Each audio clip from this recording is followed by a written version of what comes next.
Selamat mengikuti kembali kuliah antarmuka sistem komputer. Pada modul yang ke-7, saya akan menjelaskan tentang antarmuka memori yang 16 bit dan juga siklus memori dan juga bandwidth.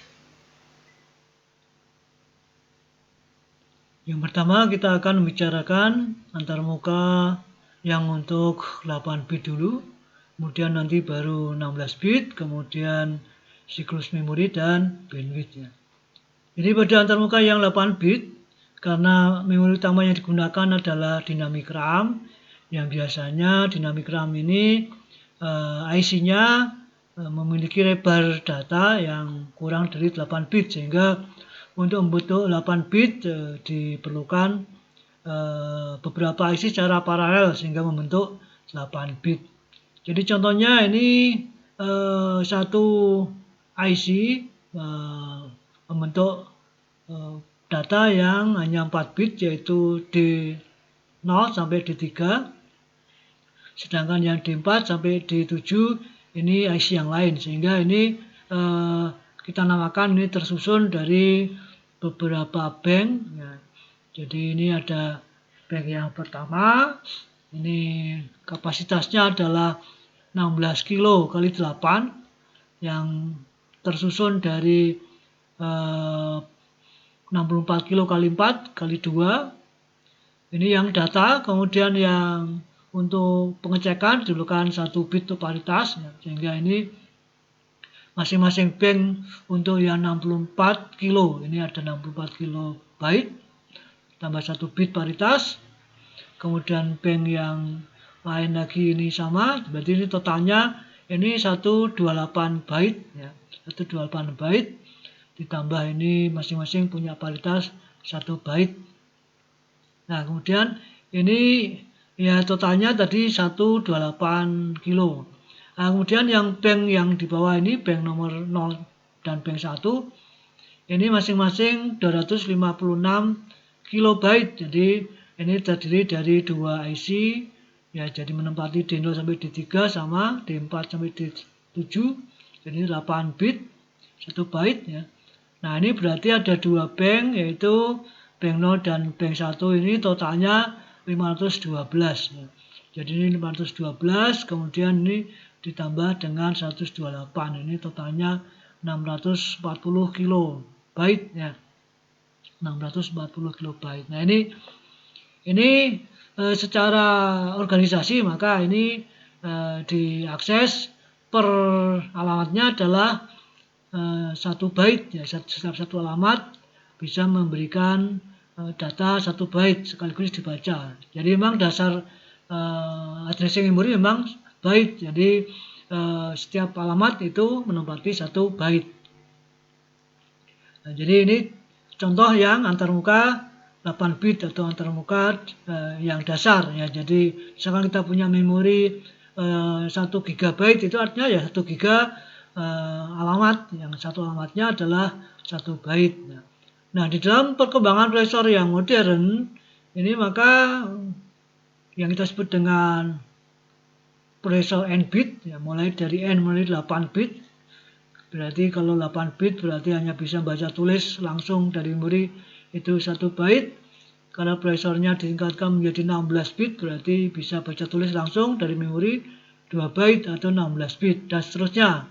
Nanti 32 bit berarti sekali baca 32 bit atau 4 byte. Bahkan yang sekarang adalah yang 64 bit atau 8 byte. Nah, jadi sekali baca itu. Nah, lalu bagaimana ini organisasinya di dalam struktur atau di dalam rangkaiannya, karena dasarnya itu adalah byte addressing, ya. Tapi kemudian bisa melayani yang word addressable. Jadi ini dasarnya adalah byte addressable, alamat byte. Nah, kemudian nanti kalau mau dibaca secara word bagaimana? Kalau kemampuannya adalah 16 bit misalnya. Nah, ini. Jadi kalau kemampuannya 16 bit berarti sekali baca itu bisa membaca 2 byte atau 16 bit, ya. Berarti itu dalam sekali operasi baca tulis. Nah, pada prosesor yang 16 bit misalkan 80, 286 yang penuh ya, atau 80286 itu, maka supaya memenuhi dari permintaan memori, maka ya memori harus bisa disusun secara word ya, secara benar. Maka ini untuk aksesnya bagaimana? Nah, di dalam browser disediakan sinyal namanya BHE, Bus High Enable ya, Bus High Enable. Nah, Bus Enable ini dikombinasi dengan pin A0, ini akan memberikan informasi bahwa aksesnya itu apakah byte atau word ya. Jadi kalau ini tabelnya, kalau BHE itu 0 itu maka yang akan diakses, yang diminta oleh processor itu ke memori adalah word.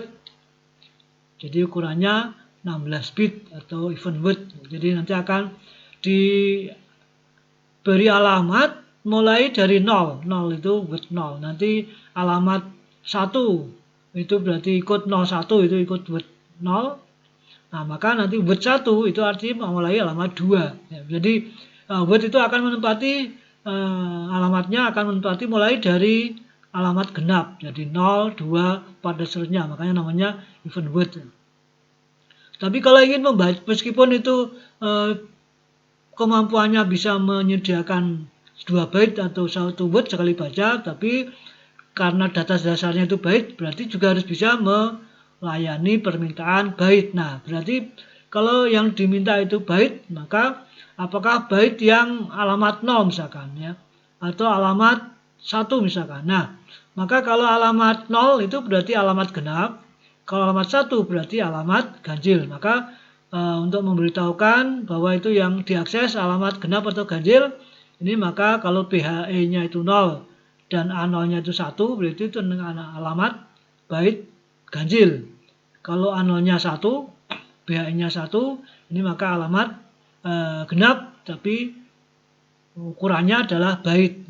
Karena tadi kalau ukurannya word, BHE-nya 0, A0, 0 itu yang diakses adalah ukurannya 16 bit. Nah, untuk membedakan maka BHE-nya 1 itu berarti alamat even, alamat genap, tapi yang dibaca adalah 1 byte gitu ya. Jadi dari sisi datanya lewat jalur D0, D7. Kalau genap lewat jalur D8, D15.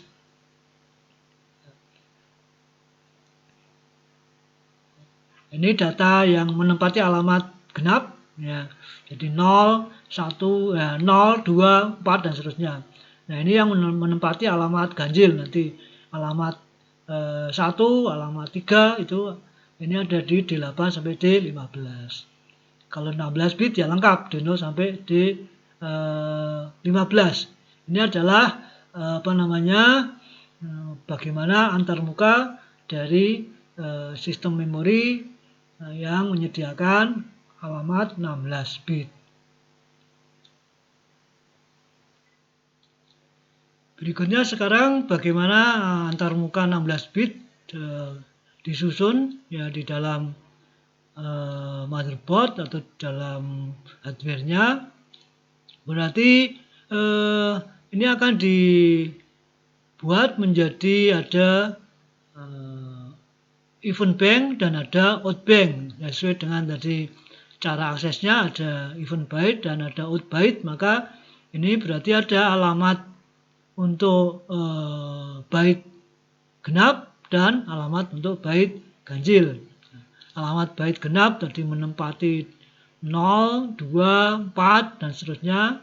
Alamat ganjil menempati 1, 3. Jadi ini alamat ganjil, alamat genap. Maka kalau dikombinasi 0, 1 itu menjadi 1 word yaitu 16 bit pada word 0. Nanti 2, 3 ini word 1, jadi word 16 bit yang ke 1, ini 16 bit yang ke 0 tadi alamatnya 01.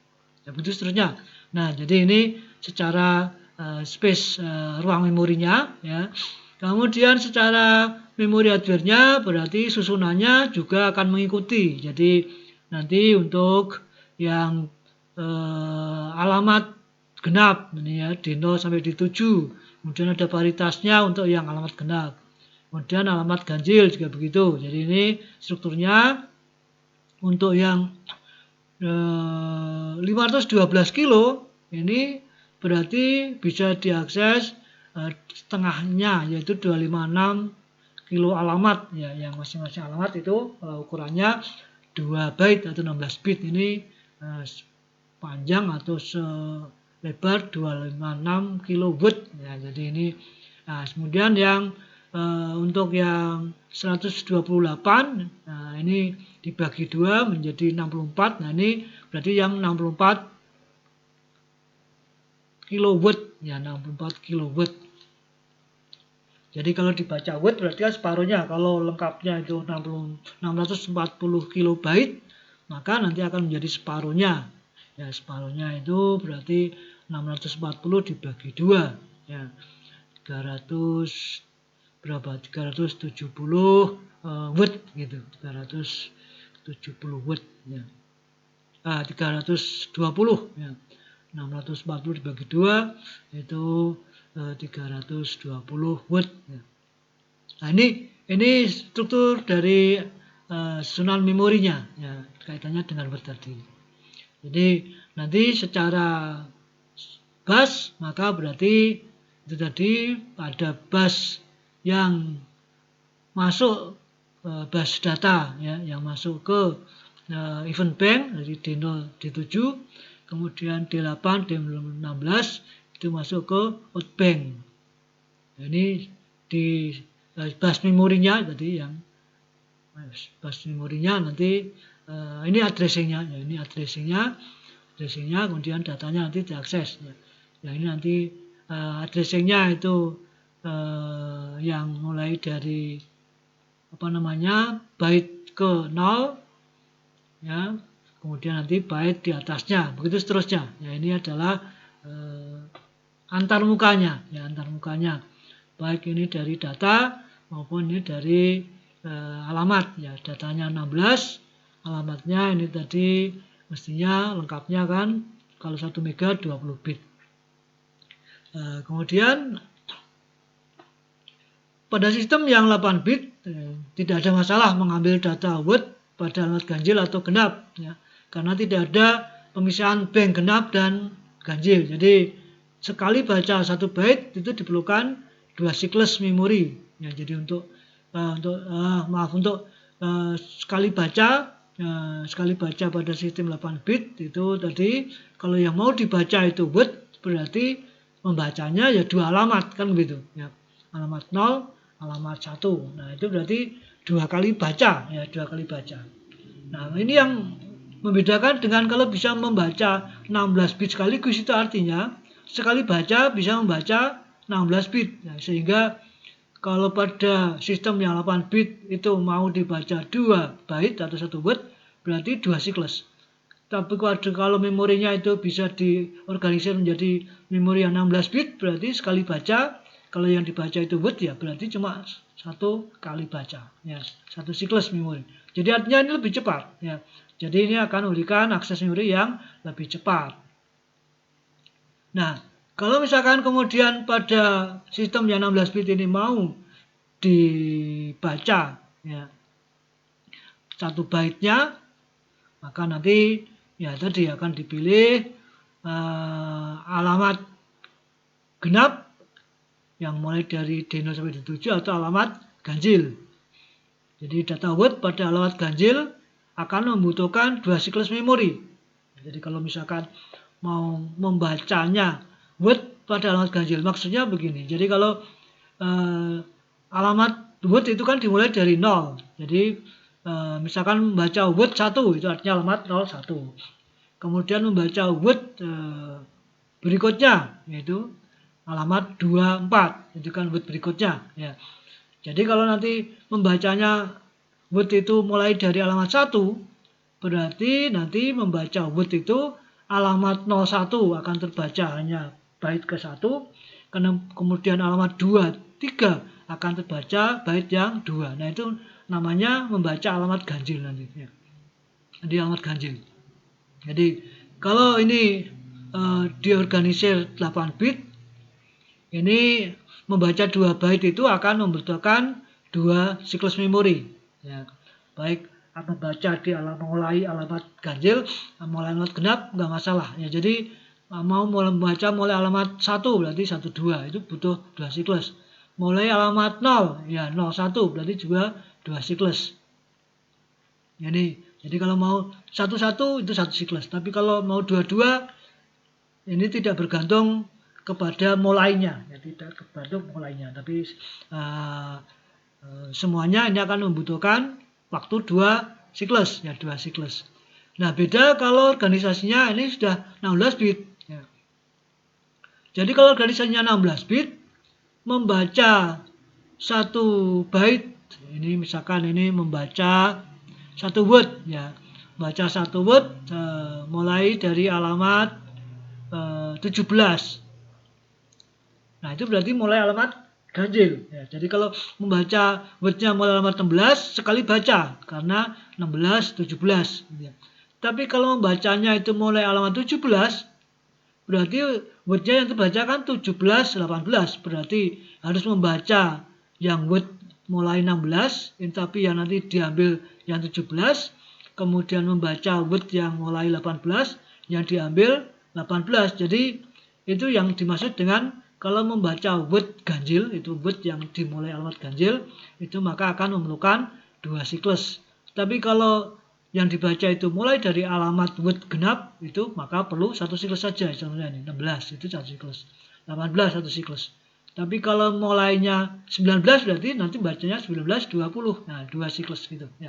Ini jadi pada sistem 16 maka itu untuk membaca wordnya harus disesuaikan supaya tidak memerlukan waktu yang lama ya. Ini untuk akses word ya, akses word. Nah, itu karena itu terkait dengan lamanya tadi, itu namanya siklus ya. Jadi waktu yang diperlukan untuk bisa mengakses memori itu secara umum namanya siklus bus, ya, siklus pembacaan, bisa ke memori atau ke I/O. Kalau ke memori lalu kita namakan dengan memory cycle. Jadi operasi I/O atau memori harus selesai dalam bus cycle time. Ya, kalau membaca memori berarti memory cycle time, nanti kalau I/O berarti I/O cycle time. Nah, ini yang kita bicarakan yang bus ya, kalau yang memori ya. Jadi kalau untuk normalnya memory cycle time untuk membaca satu data ini perlu 4 clock. Ya, itu ya 8088. Kemudian ditingkatkan untuk prosesor yang lebih tinggi 8028 ke atas, itu untuk baca memori perlu 2 clock saja. Ya, jadi cycle time ini adalah waktu yang diperlukan mulai dari mengirimkan alamat sampai data itu terkirim atau bisa diterima oleh mikroprosesor. Nah, kalau nanti memorinya ternyata lebih lambat, maka harus ditambahkan waktu ya. Jadi dalam ukuran 1 siklus, maka penambahan waktu yaitu namanya wait state ya. Jadi kalau untuk membaca memori itu diperlukan supaya bisa ya membaca memori yang lambat, karena memorinya lebih lambat, maka diperlukan tambahan siklus namanya wait state. Jadi contohnya misalkan ini dicontohkan kecepatan prosesor itu sama-sama dan busnya ya. Jadi kecepatan prosesor dan bus ini sama-sama 20 MHz ya. Jadi kita ketahui untuk yang prosesor yang baru kan sangat cepat, maka busnya itu biasanya lebih lambat dari prosesornya. Nah, maka untuk memory cycle time untuk 2 clock itu berarti memerlukan waktu kalau dihitung 2 kali 1/20 MHz itu sama dengan 2 kali 50 nanosekon. Jadi sekali pembacaan yang 2 clock ini perlu 100 nanosekon. Nah, perkembangan prosesor semakin memperbesar selisih kecepatan ya. Jadi tadi sudah saya singgung ya. Misalkan prosesornya 2 GB, tapi mungkin busnya untuk akses memori itu kalau prosesor yang lambat cuma 300 mega ya clocknya ya. Jadi ukuran prosesornya itu sudah giga tapi memorinya masih mega misalkan begitu ya. Maka nanti untuk bisa membaca memori yang lambat diperlukan with state. Ya, jadi untuk supaya bisa menerima data dari memori yang lambat. Nah, kalau ukuran cycle time itu ukuran dalam ukuran kecepatan. Nah, kalau ukurannya itu dalam ukuran data, berapa banyaknya ya, per kecepatan tertentu biasanya disebut dengan bandwidth. Jadi ada bus bandwidth ya, mengenai kecepatan data yang transfer dalam ukuran satuan waktu. Ya. Jadi misalkan ukurannya megabyte per second. Nah, ini menunjukkan kapasitas ya. Jadi per detik itu bisa mengirimkan berapa banyak, itu namanya bandwidth ya. Kalau clock tadi cuma mengatakan kecepatannya berapa, tapi tidak tahu kapasitas atau besarnya ya. Nah, semakin banyak jalur data, semakin banyak atau semakin besar data yang dapat ditransfer, ini berarti nanti akan semakin besar bandwidthnya. Juga semakin cepat prosesor mengolah, itu juga akan semakin banyak data yang dapat diolah. Nah, masalahnya adalah kerjaan data untuk prosesor dipengaruhi oleh bus bandwidth. Jadi jalurnya banyak, datanya besar yang mau transfer. Ya. Nah, ini kaitannya dengan itu, maka tadi kita sebut dengan bus bandwidth. Jadi semakin banyak jalur, maka ini juga akan menyebabkan di dalam rangkaiannya akan semakin kompleks. Itu ya, jadi ini bus bandwidth ya. Contohnya ini untuk meningkatkan bus bandwidth, caranya adalah dengan menambah jalur data. Jadi dari 8 bit menjadi 16 bit, itu salah satunya ini ya, untuk meningkatkan bandwidth. Dari 16 menjadi 32, 32 menjadi 64, itu adalah meningkatkan kapasitas dari lebar jalur. Ini yang menjadi prosesor mulai 8 bit, 16 bit, kemudian 32 bit dan 64 bit. Kemudian bus cycle time-nya diperpendek, ya, jadi dipercepat. Ya, jadi kalau dari 2 atau dari 4 tadi menjadi 2 itu sudah cepat ya, sudah diperpendek ya. Nah, secara matematika hitungannya berapa besarnya bus bandwidth itu adalah per 1 atau 1 per bus cycle time dalam ukuran leskon dikalikan lebar jalur dalam byte. Contohnya misalkan prosesor 286 ini memiliki kecepatan bus cycle time 20 MHz. Nah, kalau membaca memorinya itu juga dengan kecepatan ini, artinya dengan 0 bit state, maka bus bandwidth-nya ya, karena 1 kali baca itu 2 byte, 16 bit ya, maka berarti ini bus bandwidth-nya adalah 1 per 2 kali 50 nanosekon. Jadi siklus time-nya perlu 2 kali 2 clock, lalu 1 clock-nya 50 nanosekon kali 2 byte. Ini adalah besarnya data yang diakses per waktu ya, per kali akses. Nah, ini ketemunya 20 megabyte per second. Ini contoh bus bandwidth ya. Ya, biasanya ini dipakai di jalur komunikasi ya.